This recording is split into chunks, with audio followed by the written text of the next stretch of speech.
আসসালাম সাহাবা, আসসালাম সাহাবা, আসসালাম সাহাবা, আসসালাম সাহাবা। আসসালামু আলাইকুম ওয়া রাহমাতুল্লাহ। আলহামদুলিল্লাহি রাব্বিল আলামিন ওয়াসসালাতু ওয়াসসালামু আলা রাসূলিহিল আমিন ওয়া আলা আলিহি ওয়া আসহাবিহি আজমাইন, আম্মা বা'দ। সুপ্রিয় দর্শক, কাছে কিংবা দূরে বিশ্ব জুড়ে যে যেখান থেকে দেখছেন, মাহে রমাদানের এই গুরুত্বপূর্ণ সময়ে আপনাদেরকে স্বাগত জানাচ্ছি আপনাদের প্রিয় চ্যানেল জিটিভির পর্দায় ইসলামী ব্যাংক বাংলাদেশ পিএলসি নিবেদিত প্রেরণার বাতিঘর অনুষ্ঠানে, powered by Islami bank foundation, ওয়ালিয়া হজ কাফেলা ও আন্তরিক হজ কাফেলা। পুরো অনুষ্ঠান জুড়ে আপনাদের সাথে আছি আমি মোহাম্মদ সাজিদুল ইসলাম। সুপ্রিয় দর্শক, সাহাবীদের জীবন আচারমূলক অনুষ্ঠান প্রেরণার বাতিঘর। আমরা এই অনুষ্ঠানে রাসূল সাল্লাল্লাহু আলাইহি সাল্লামের এক একজন বিশিষ্ট সাহাবীর জীবনী নিয়ে আলোচনা করে থাকি। আর আমরা আজকে আলোচনা করব উম্মাহাতুল মুমিনিন রাসূল সাল্লাল্লাহু আলাইহি সাল্লামের দুজন বিশিষ্ট সাহাবী উম্মে সালামা রাদিয়াল্লাহু তাআলা আনহা এবং মাইমুনা বিনতে হারেস রাদিয়াল্লাহু তাআলা আনহা এর জীবনী সম্পর্কে। আর এই বিষয়ে আলোচনার জন্য আমরা দেশবরেণ্য দুজন ইসলামিক স্কলারকে আমন্ত্রণ জানিয়েছি। আপনাদের সাথে আমাদের মেহমানদের পরিচয় করিয়ে দিচ্ছি।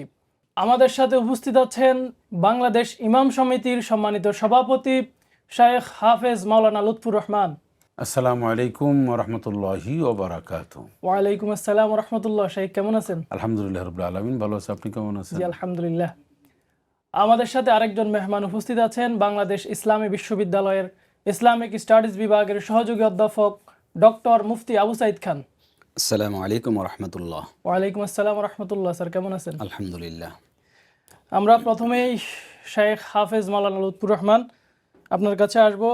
আমরা মাইমুনা বিনতে হারেস রাদিয়াল্লাহু আনহা ওনার পরিচয় সম্পর্কে আপনার কাছে জানবো। ধন্যবাদ। বিসমিল্লাহির রহমানির রহিম, নাহমাদুহু ওয়া নুসাল্লি আলা রাসূলিহিল কারীম, আম্মা বা'দ।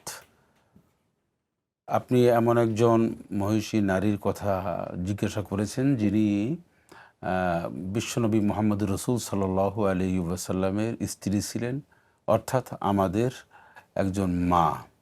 কোরআনুল কারীম তার ব্যাপারে এভাবেই পরিচয় করিয়ে দিয়েছেন যে ওয়াজওয়াজু উম্মাহাতুহুম, অর্থাৎ নবীর স্ত্রীগণ হচ্ছেন তোমাদের মা।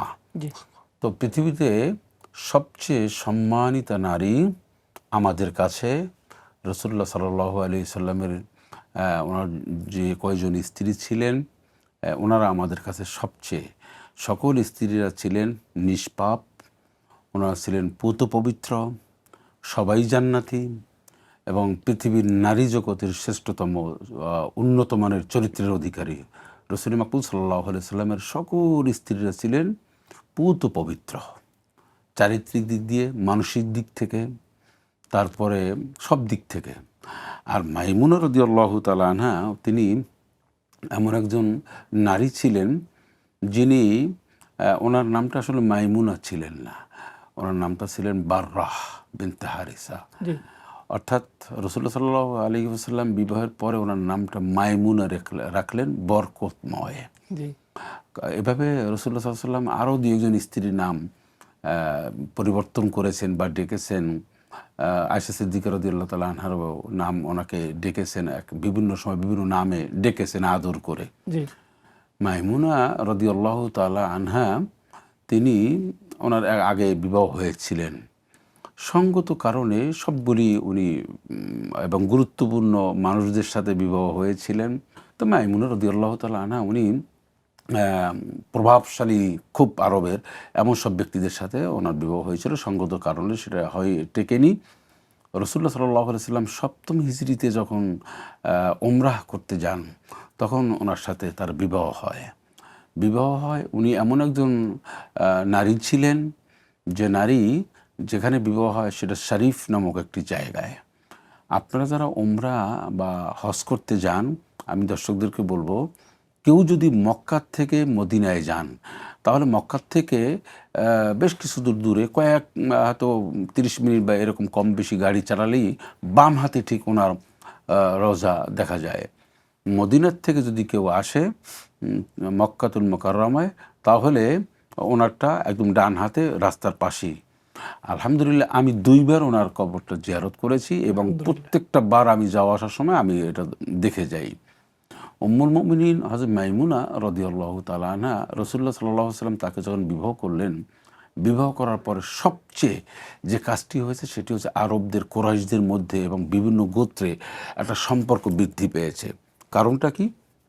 কারণটা হচ্ছে হযরত মাইমুনা রাদিয়াল্লাহু তাআলা আনহা ওনার অনেক বোন, আত্মীয় স্বজন, অনেকেই আগের থেকেই সাহাবা, মানে আগের থেকেই নবীর অনুসারী ছিলেন। সেক্ষেত্রে উনি আর বংশ একটা গুরুত্বপূর্ণ বংশ ছিলেন। রাসূল সাল্লাল্লাহু আলাইহি ওয়াসাল্লাম তাকে বিবাহ করার পর একটা বিশাল প্রভাব পড়েছে আরব গোষ্ঠীর মধ্যে, মক্কাতুল মুকাররমায়, এবং নবীজি সেখানে স্বাচ্ছন্দ্যে থাকা, রেস্ট নেওয়া, সব মিলিয়ে খুব বেশি দিন ওনার সাথে রাসূলুল্লাহ সাল্লাল্লাহু আলাইহি ওয়াসাল্লাম থাকতে পারেননি। কিন্তু ইতিহাস, হাদিস ওনাকে শ্রদ্ধাভরে স্মরণ করবে।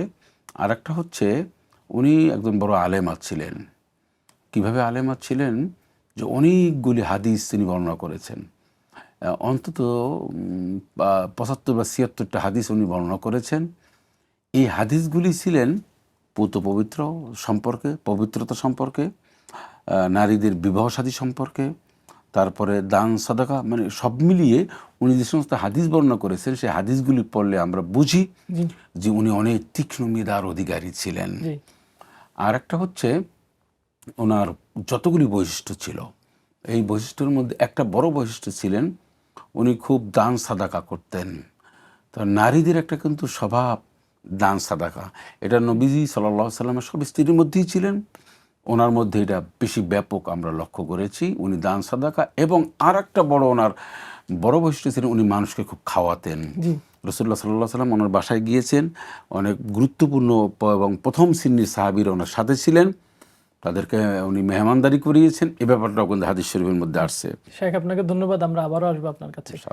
আমরা এখন আসবো ডক্টর মুফতি আবু সাঈদ খান স্যারের নিকট।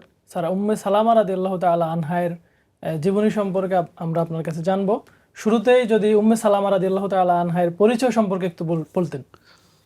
বিসমিল্লাহ, আলহামদুলিল্লাহ, ওয়াসসালাতু ওয়াসসালামু আলা রাসূলিল্লাহ ওয়া বা'দ। রাসূলুল্লাহ সাল্লাল্লাহু আলাইহি ওয়াসাল্লামের স্ত্রীদের মধ্যে অন্যতম প্রসিদ্ধ একজন স্ত্রী হচ্ছেন উম্মু সালামা রাদিয়াল্লাহু তাআলা আনহা। রাসূলুল্লাহ সাল্লাল্লাহু আলাইহি ওয়াসাল্লামের স্ত্রীর নাম হচ্ছে মূলত হিন্দা বিনতে উমাইয়া। তিনি ছিলেন বনি মাখজুম গোত্রের লোক, মক্কার অধিবাসী। তো রাসূলুল্লাহ সাল্লাল্লাহু আলাইহি ওয়াসাল্লামের সাথে চতুর্থ বা পঞ্চম হিজরির দিকে তার সাথে বিবাহ বন্ধনে আবদ্ধ হয়। তো এর আগে তিনি মক্কা থাকতে ইসলাম গ্রহণ করেন, ইথিওপিয়াতে প্রথমে হিজরত করেন। তার পূর্বে রাসূলুল্লাহ সাল্লাল্লাহু আলাইহি ওয়াসাল্লামের সাথে বিবাহের পূর্বে তার সাথে বিবাহ হয় তার চাচাতো ভাই, একই বংশের আরেকটা গোত্রর একটা অংশ, সেটা হলো আব্দুল আসাদ গোত্র, আবু সালামা রাদিয়াল্লাহু তাআলা আনহু, উনিও সাহাবী ছিলেন, তার সাথে বিবাহ। ইথিওপিয়া থেকে পরে তারা মদিনায় হিজরত করেন এবং দীর্ঘদিন রাসূলুল্লাহ সাল্লাল্লাহু আলাইহি ওয়াসাল্লামের সাথে সংসার করেছেন। এর পরবর্তীতে তিনি অনেক দিন বেঁচে ছিলেন। রাসূলুল্লাহ সাল্লাল্লাহু আলাইহি ওয়াসাল্লামের স্ত্রীদের মধ্যে সবচেয়ে বেশি দিন যিনি বাঁচেন, সর্বশেষ ইন্তেকালকারী সাহাবিয়া রাসূলের স্ত্রী হচ্ছে উম্মু সালামা রাদিয়াল্লাহু তাআলা আনহা। প্রায় ৫৫ হিজরির দিকে, ৬১ বা ৬২ হিজরির দিকে, যখন ইয়াজিদ বিন মুআবিয়া যখন খলিফা থাকে, উমাইয়া খলিফা, তখন তিনি মদিনায় ইন্তেকাল করেন। আল্লাহ রসুল সাল্লাল্লাহু আলাইহি ওয়াসাল্লামের সাথে ৬-৭ বছরের তার সংসার ছিল। তিনি একজন ফকিহ সাহাবী ছিলেন। ফকিহ বলতে ইসলামী শরিয়ার মাসালা মাসাইল, এবং যেটাকে আমাদের দেশে এখন মুফতি বলা হয়, মুজতাহিদ, এই ধরনের বিজ্ঞ মহিলা সাহাবীদের মধ্যে অন্যতম একজন সাহাবী ছিলেন আল্লাহ রসুল সাল্লাল্লাহু আলাইহি ওয়াসাল্লামের স্ত্রী উম্মু সালমা রাদিয়াল্লাহু তাআলা আনহা। স্যার, আপনাকে অসংখ্য ধন্যবাদ। আমরা আবারও আপনার কাছে আসবো। আমরা আসবো শেখ হাফেজ মাওলানা লুৎফুর রহমান আপনার নিকট। আমরা মাইমুনা বিনতে হারেস, উনি রাসূল সাল্লাল্লাহু আলাইহি ওয়াসাল্লামের একজন স্ত্রী ছিলেন। ইনি রাসূল সাল্লাল্লাহু আলাইহি ওয়াসাল্লামকে কিভাবে সহযোগিতা করেছিলেন? মাইমুনা রাদিয়াল্লাহু তাআলা তাকে সার্বিক সহযোগিতা করেছেন, হাদিস বর্ণনা করে সহযোগিতা করেছেন। তারপরে তিনি একবার অসুস্থ হয়েছিলেন রাসূলুল্লাহ সাল্লাল্লাহু আলাইহি ওয়াসাল্লাম, তিনি তাকে মানে সেবা শুশ্রূষা বা সার্বিক যে নার্সিংটা করেছেন, সেতে রাসূল সাল্লাল্লাহু আলাইহি ওয়াসাল্লাম খুব খুশি হয়েছেন। পরবর্তীতে বিভিন্ন সময় বলেছেন।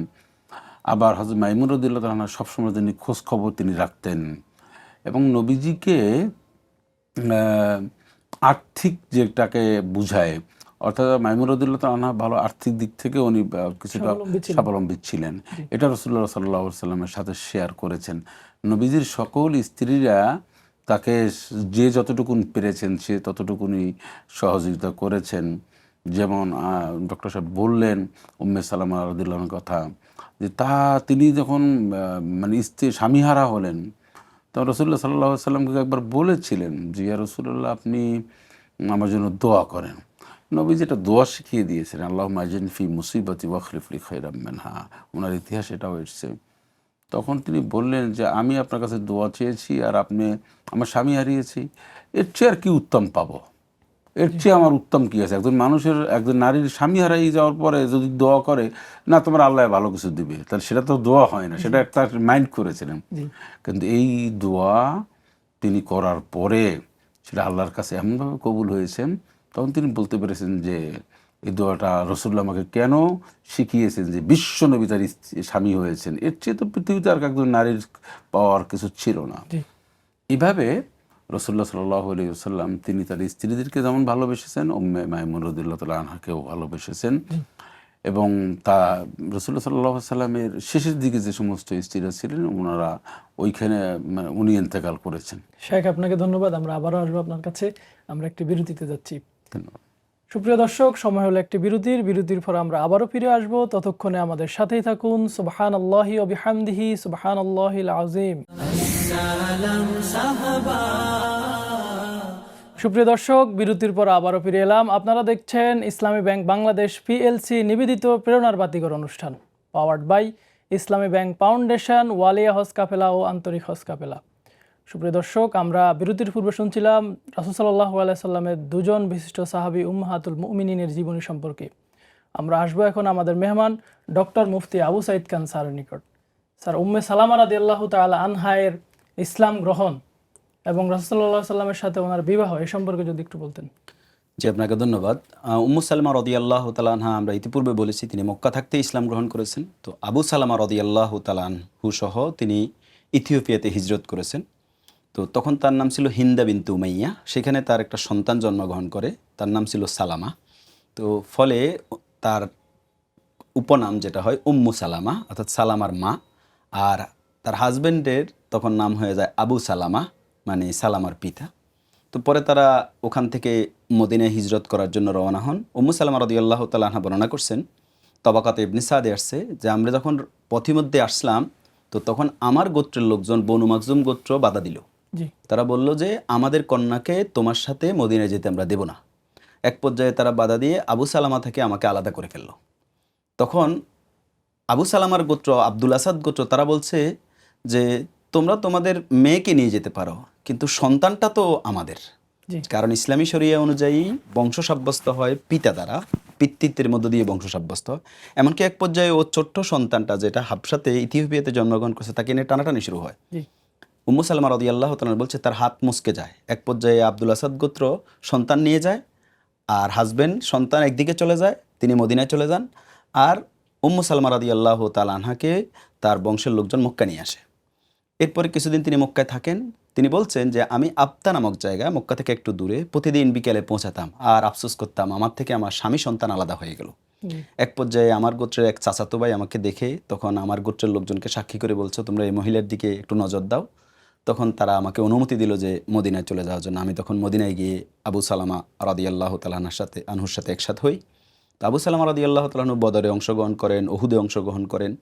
এই উহুদ যুদ্ধের কিছুদিন পরে তিনি আরেকটা যুদ্ধ, যেটা ছোট যুদ্ধ, মল্লযুদ্ধ যেটাকে বলা হয়, ইসলামী শরীয়তের পরিবেশ যেটাকে সারিয়া বলা হয়, সেখানে যান, সেখানে আহত হন। এরপরে তিনি মারা যান। তো শাইখ বলছিলেন একটু আগে, রাসূলুল্লাহ সাল্লাল্লাহু আলাইহি ওয়াসাল্লাম তাকে সান্ত্বনা দিতে আসেন এবং একটা দোয়া শিখিয়ে দেন, সহিহ মুসলিমের হাদিস, আল্লাহুম্মা আজিরনি ফি মুসিবাতি ওয়াখলুফ লি খাইরাম মিনহু, যে আল্লাহ তুমি আমাকে আমার এই বিপদ অবস্থায় যে আমার ধৈর্য ধারণ করার তৌফিক দান করে, এটা আমার জন্য প্রতিদানের ব্যবস্থা করে দাও, পুরস্কার স্বরূপ করে দাও, আর আমাকে এর চেয়ে উত্তম স্থলাভিষিক্ত ব্যবস্থা করে দাও। তো উম্মু সালামা রাদিয়াল্লাহু তাআলা চিন্তা করলেন যে আবু সালামার সাথে তার এত হৃদ্যতা, এত ভালো সম্পর্ক ছিল, এর চাইতে ভালো হাজবেন্ড স্থলাভিষিক্ত কে হবেন। তা আসলে রাসূলুল্লাহ সাল্লাল্লাহু আলাইহি ওয়াসাল্লামের এই দোয়া তাকে শিখিয়েছেন, এই দোয়া আল্লাহ তাআলা কবুল করেছেন। তার স্বামী আল্লাহ তাআলা রাসূলুল্লাহ সাল্লাল্লাহু আলাইহি ওয়াসাল্লামকে তাকে দান করেছেন। এরপর রাসূলুল্লাহ সাল্লাল্লাহু আলাইহি ওয়াসাল্লামের সাথে তার বিবাহ বন্ধনে তিনি আবদ্ধ হন এবং মদিনায় তিনি বসবাস করেন। আয়েশা সিদ্দিকা রাদিয়াল্লাহু তাআলা আনহার হাদিস, তিনি বলছেন রাসূলুল্লাহ সাল্লাল্লাহু আলাইহি ওয়াসাল্লাম আসরের পরে তার স্ত্রীদের ঘরে যেতেন। তো বাদা আবে বাইতে উম্মে সালামা, রাসূলুল্লাহ সাল্লাল্লাহু আলাইহি ওয়াসাল্লাম উম্মু সালামার ঘর দিয়ে শুরু করতেন, ওয়া খাতামা বি, আর সর্বশেষ আমার ঘরে আসতেন। তার মানে রাসূলুল্লাহ সাল্লাল্লাহু আলাইহি ওয়াসাল্লাম আসরের পরে তার স্ত্রীদের প্রত্যেকের ঘরে গিয়ে সালাম কালাম বিনিময় করতেন, হালকা নাস্তা পানি করতেন, তাদের খোঁজ খবর নিতেন, প্রত্যেকটা স্ত্রীর ঘরে ঘরে যেতেন। আর শুরুটা করতেন তিনি উম্মু সালামা রাদিয়াল্লাহু তাআলা আনহাকে দিয়ে, আর শেষ করতেন আয়েশা সিদ্দিকা রাদিয়াল্লাহু তাআলা আনহাকে দিয়ে। তো উম্মু সালামা রাদিয়াল্লাহু তাআলা আনহা খুব আত্মমর্যাদা সম্পন্ন নারী ছিলেন। তাকে আবু বকর রাদিয়াল্লাহু তাআলা আনহু বিবাহের প্রস্তাব পাঠিয়েছেন, ওমর ইবনুল খাত্তাব রাদিয়াল্লাহু তাআলা আনহু বিবাহের প্রস্তাব পেয়েছেন, কিন্তু তিনি রাজি হন নাই তাদের বিবাহের সাথে বিবাহ বন্ধনে আবদ্ধ হতে। তো রাসূলুল্লাহ সাল্লাল্লাহু আলাইহি ওয়াসাল্লাম যখন বিবাহ বন্ধনে আবদ্ধ হওয়ার জন্য তাকে প্রস্তাব পাঠালেন, তো তখন তিনি বললেন যে আমি অন্যদের বিবাহ প্রত্যাখ্যান করেছি, আপনার সাথে কীভাবে বিবাহ বন্ধনে আবদ্ধ হব। এছাড়া তার 5টা সন্তান ছিল, এই সন্তানগুলোর কি হবে। আর তার বংশে তখন কেউ জীবিত ছিল না মদিনায় যে কেউ তার অভিভাবকত্ব অর্জন করবে, কারণ বিবাহ দেওয়ার জন্য একজন অভিভাবক লাগে। তা আল্লাহ রাসূল সাল্লাল্লাহু আলাইহি ওয়াসাল্লাম বললেন যে আমি তোমার জন্য দোয়া করছি, তোমার যে এই আত্মমর্যাদা সম্পন্ন আমার সাথে বিবাহ বন্ধনে আবদ্ধ হওয়ার মধ্য দিয়ে হৃদ্যতা ভালোবাসার সম্পর্কে এই আত্মমর্যাদা কোনো বাধা হবে না, এটা আমি দোয়া করছি, আল্লাহ তাআলা এটা দূর করে দিবেন। আর দ্বিতীয়, তোমার সন্তানগুলোর ব্যাপারে আল্লাহ তাআলাই যথেষ্ট হবেন। আর তৃতীয় হচ্ছে, তোমার যে কোনো অভিভাবক নাই, এটা বরং একদিক থেকে ভালো যে আমার সাথে বিবাহ বন্ধনে আবদ্ধ হওয়ার ক্ষেত্রে বিরোধিতা করার মতো তোমার কোনো অভিভাবক এখানে নাই। তো বরং তুমি রাজি হলেই, রাসূলুল্লাহ সাল্লাল্লাহু আলাইহি ওয়াসাল্লাম যেহেতু বিবাহের প্রস্তাব দিয়েছেন, আর রাসূল যেহেতু মদিনার প্রেসিডেন্ট, অতএব রাসূল সাল্লাল্লাহু আলাইহি ওয়াসাল্লাম তার সাথে বিবাহ বন্ধনে আবদ্ধ হতে কোনো অসুবিধা নেই। তো পরে উম্মু সালামা রাদিয়াল্লাহু তাআলা আনহা তার সাথে বিবাহ বন্ধনে আবদ্ধ হন এবং রাসূলুল্লাহ সাল্লাল্লাহু আলাইহি ওয়াসাল্লামের মৃত্যুর আগ পর্যন্ত তার সাথে এই বৈবাহিক সম্পর্ক অব্যাহত থাকে। এবং তিনি অনেকগুলো হাদিস বর্ণনা করেছেন রাসূলুল্লাহ সাল্লাল্লাহু আলাইহি ওয়াসাল্লামের সাথে। এই প্রসঙ্গে আমরা পরে বলবো ইনশাআল্লাহ। জি স্যার, আপনাকে ধন্যবাদ। আমরা শায়েখ আপনার কাছে আসবো। মাইমুনা বিনতে হারেস, উনি ইসলামের জন্য ওনার কি অবদান এই সম্পর্কে যদি একটু বলতেন। উনি একটা বড় কাজ করেছেন, সেটি হচ্ছে যে মক্কার অসংখ্য যারা ছিলেন মুসলমান, তারা কিন্তু ওনার বাসায় মেহমানদারি করতেন, উনি করাতেন এবং অনেক সাহাবিদেরকে উনি সাহায্য সহযোগিতা করতেন।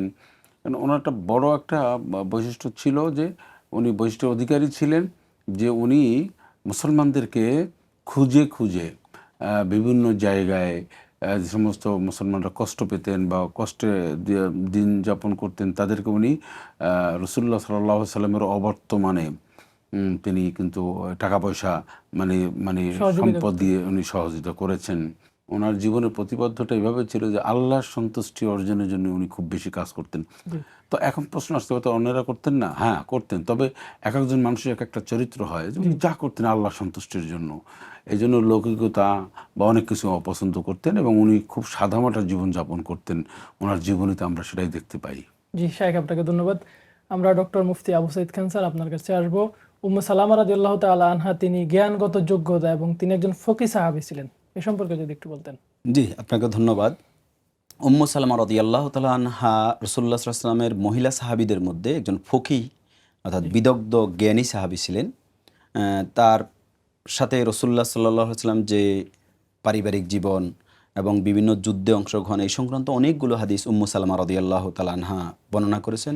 এবং আল্লাহ রাসূলের অনেক সাহাবী তার জীবদ্দশায় উম্মু সালামা রাদিয়াল্লাহু তাআলার কাছে ফতোয়ার জন্য আসতেন, বিভিন্ন মাসাইল জিজ্ঞাসা করতেন এবং পরবর্তীতে রাসূলুল্লাহ সাল্লাল্লাহু আলাইহি ওয়াসাল্লামের মৃত্যুর পরবর্তীতে তাবেঈগণ অনেকেই তার থেকে ফতোয়া নিয়েছেন। বিশেষ করে উল্লেখযোগ্য একটি ঘটনা হচ্ছে রাসূলুল্লাহ সাল্লাল্লাহু আলাইহি ওয়াসাল্লামের সাথে তিনি হুদায়বিয়ার সন্ধিতে অংশগ্রহণ করেন। হুদায়বিয়ার সন্ধি যেই সুলহ হুদায়বিয়ার যে অভিযানটা হয়, রাসূলুল্লাহ সাল্লাল্লাহু আলাইহি ওয়াসাল্লাম প্রত্যেকটা অভিযানে তার স্ত্রীদের মধ্যে থেকে কাউকে কাউকে নিয়ে যেতেন। তো এই অভিযানে রাসূলুল্লাহ সাল্লাল্লাহু আলাইহি ওয়াসাল্লামের সাথে তার স্ত্রী উম্মু সালামা রাদিয়াল্লাহু তাআলা আনহাও ছিলেন।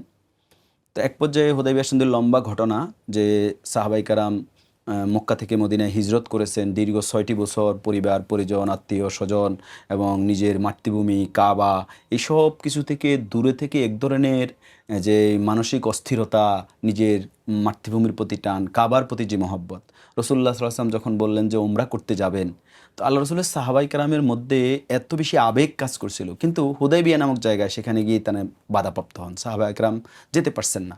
এক পর্যায়ে রাসূলুল্লাহ সাল্লাল্লাহু আলাইহি ওয়াসাল্লাম চুক্তি স্বাক্ষর করেন যে এই বছর তিনি যাবেন না, পরের বছর যাবেন এবং 3 দিনের বেশি অবস্থান করবেন না। 10 বছর পর্যন্ত মক্কা মদিনার সাথে যুদ্ধ বিগ্রহ বন্ধ থাকবে, মক্কা থেকে কেউ মদিনায় গেলে তাকে ফেরত দিতে বাধ্য থাকবে, কিন্তু এই মদিনা থেকে কেউ যদি মক্কা যায় তাহলে মক্কাবাসী তাকে ফেরত দিতে বাধ্য থাকবে না, এই ধরনের কিছু চুক্তি করে। এবং চুক্তি লেখার সময় যখন লেখা শুরু হইলো যে মোহাম্মদুর রাসূলুল্লাহ মা সোহাইল ইবনে আমর, সোহাইল ইবনে আমর ছিলেন কাফেরদের প্রতিনিধি কুরাইশদের, রসুল্লাহ সাল্লাল্লাহু আলাইহি ওয়াসাল্লাম। সোহাইল ইবনে আমর বললো যে রসুলুল্লাহ কেটে দেন, আমরা তো রসুলুল্লাহ মানলে চুক্তিরই দরকার ছিল না।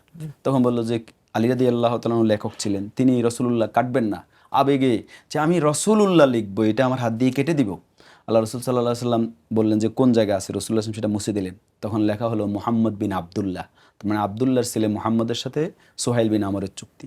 তো যেই চুক্তিটা হচ্ছিল আর যে আবেগ নিয়ে সাহাবায়ে কেরাম যাচ্ছিলেন, এই দুটোর মাঝখানে একটা আবেগ এর উচ্ছ্বাসের মাঝখানে বাধা, সাথে সাথে যে চুক্তিটা হচ্ছে শর্তগুলো বাহ্য দৃষ্টিতে মনে হচ্ছে সবই বিপক্ষে যাচ্ছে। তো সাহাবায়ে কেরাম ব্যর্থ মনোরথ হয়ে ওমর রাদিয়াল্লাহু তাআলা বারবার রসুলের কাছে, ইয়া রাসূলুল্লাহ আমরা কি সত্য দিনের উপর নেই, আপনি কি সত্য রাসূল না? একবার রাসূলুল্লাহ সাল্লাল্লাহু আলাইহি ওয়াসাল্লাম বললেন, হ্যাঁ আমি সত্য রাসূল, আমি সত্য দিনের উপর আছি। তো তাহলে কেন এই লাঞ্ছনা, এই দীনতা আমরা স্বীকার করে নিচ্ছি? আল্লাহ রসুল সাল্লাল্লাহু আলাইহি ওয়াসাল্লাম যেহেতু রাসূল, কোনো কথা ওমর রাদিয়াল্লাহু তাআলা বেশি বলতে পারছেন না, আবু বকরের কাছে বারবার যাচ্ছেন। এভাবে সাহাবায়ে কেরামের মধ্যে যে একটা আকুলতা কাজ করছিল, সেই মুহূর্তে যেহেতু তারা এহেরাম বাঁধা ছিলেন, তো এহেরাম থেকে মুক্ত হওয়ার বিধান হচ্ছে যে কোরবানি করে দেবে এবং মাথা মুন্ডন করে ফেলবে, তাহলে হালাল হয়ে যাবে। তো আল্লাহ রসুল সাল্লাল্লাহু আলাইহি ওয়াসাল্লাম সবাইকে বললেন যে তোমরা মাথা মুন্ডন করো, কোরবানি করে দাও। কিন্তু সাহাবায়ে কেরাম মনে হয় যেন এটা কান দিয়ে যায় না, সবাই ব্যর্থ মনোরথ হয়ে বসে আছে। রাসূলুল্লাহ সাল্লাল্লাহু আলাইহি ওয়াসাল্লাম এটা কখনো দেখেন না যে তার কথা সাহাবায়ে কেরাম এভাবে মানছে না।